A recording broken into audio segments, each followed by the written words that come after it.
कक्षा 11वीं के सभी विद्यार्थी ध्यान दें। आज की इस वीडियो में जीव विज्ञान का जो आपका पेपर है उसके लिए हम यहाँ पे महत्वपूर्ण प्रश्न कंप्लीट करने वाले हैं। तो इस वीडियो में जितने भी प्रश्न मैं आपको बताने वाली हूँ सारे आपके 50 नंबर तक के प्रश्न मैं आपको कंप्लीट करवाने वाली हूँ। तो वीडियो में लास्ट तक ज़रूर बने रहें और बिना किसी देरी के चलिए वीडियो को स्टार्ट कर लेते हैं। तो पहला है सही विकल्प चुनकर लिखिए। तो पृथ्वी पर सबसे अधिक प्रकाश संश्लेषण होता है तो शैवालों द्वारा। दूसरा है पादप जगत का उभयचर कहा जाता है तो बायोफाइटा को। तीसरा है टेरिडोफाइटा का सदस्य है तो इसका आंसर आपको करना है। और प्रोटीन निर्माण से संबंधित कोशिका अंग है तो राइबोसोम। और छठा है आपका निम्नलिखित में से कौन सा हार्मोन तनाव हार्मोन कहलाता है तो कोई नहीं। और सातवां है केल्विन चक्र का प्रथम उत्पाद है तो 3 फास्फो लिसरिक अम्ल। तो ये आपके यहाँ पे 7 सही विकल्प हैं। स्क्रीनशॉट के माध्यम से कंप्लीट करें। और दूसरा प्रश्न रिक्त स्थान सभी को मैंने पहले ही भर दिया है ताकि आपका समय बचाना है और अच्छे से आप कंप्लीट भी कर सकें। तो पहला है कोशिका की भित्ति डेडेस बनी होती है तो सेल्यूलोज की बनी होती है। दूसरा है जल संवहन तंत्र संग डेडेस की विशेषता है तो एकाइनोड मेथ। और सबसे ऊंचा एंजियोस्पर्म डेडेस है तो यूकेलिटिस। और चौथा है अर्धसूत्री विभाजन में एक पेत्रक कोशिका से डेडेस संतति कोशिकाएं बनती हैं तो इसका आंसर भी आपको ही कंप्लीट करना है। और पांचवा है कोशिका का ऊर्जाग्राह डेडेस को कहा जाता है तो माइटोकॉन्ड्रिया को कहा जाता है। छठा है कवकों की कोशिका भित्ति प्राय डेडेस बनी होती है तो काइटिन यौगिक की बनी होती है कवकों की जो कोशिका भित्ति होती है वो। और सातवां है पादप विषाणु का आनुवांशिक पदार्थ डेडेस होता है तो सिंगल अथवा डबल स्ट्रैंडेड। तो ये आपके यहाँ पे रिक्त स्थान हो गए हैं। अच्छे से आप कंप्लीट कर लें। तो चलिए तीसरे प्रश्न को हम पढ़ते हैं। आपका जो तीसरा क्वेश्चन है इसमें आपको जोड़ी करनी है।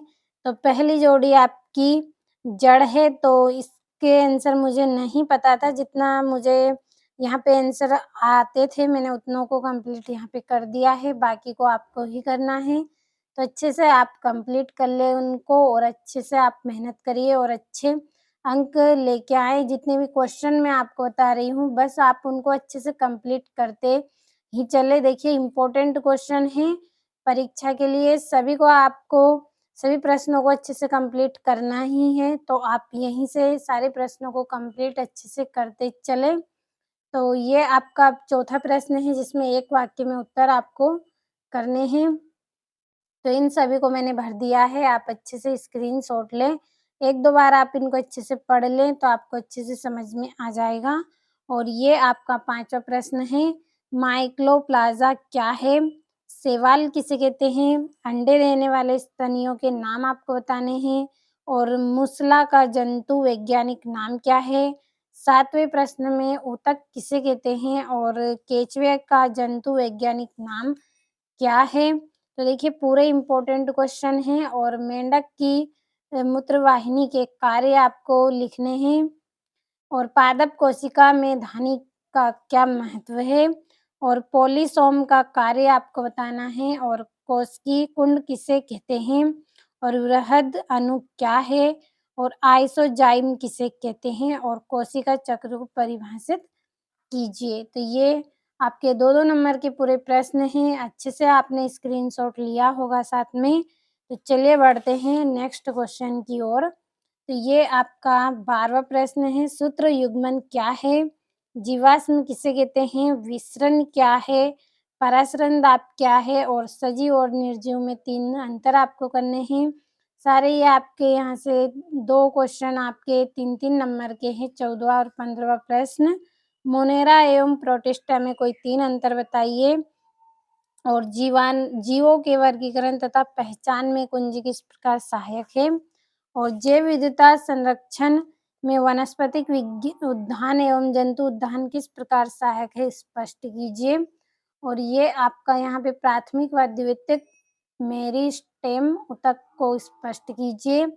और 18वाँ है द्विबीजपत्री तने की आंतरिक संरचना का नामांकित चित्र बनाना है। 5 नंबर का प्रश्न है एम्फीबिया वर्ग के प्रमुख लक्षण व 2 उदाहरण आपको लिखने हैं और कोशिका जीवन की मूल इकाई है, वर्णन कीजिए। तो ये आपका यहाँ पे 5 नंबर का प्रश्न है। तो इस वीडियो में कुल हमने 19 प्रश्नों को कंप्लीट किया है। आपने सभी प्रश्नों का अच्छे से स्क्रीनशॉट लिया होगा, तो आप अच्छे से पूरे प्रश्नों को कंप्लीट कर लें।